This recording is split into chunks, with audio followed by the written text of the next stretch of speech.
Champion trophy 2025లో భాగంగా బంగ్లాదేశ్తో జరిగిన మ్యాచ్లో టీమిండియా పేసర్ మహమ్మద్ షమి అరుదైన ఘనత సాధించాడు. ఈ మ్యాచ్లో 3 వికెట్లు తీసిన షమి వన్డేలో 200 వికెట్లు పూర్తి చేసుకున్నాడు.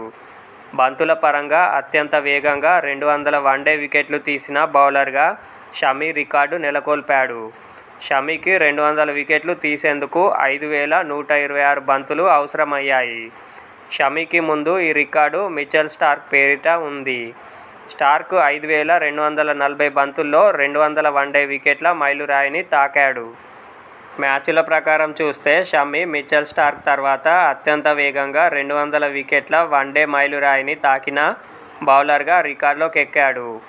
ఓవరాల్గా చూస్తే వన్డేలో 200 వికెట్లు పూర్తి చేసిన 43వ బౌలర్గా షమి రికార్డులోకి ఎక్కాడు.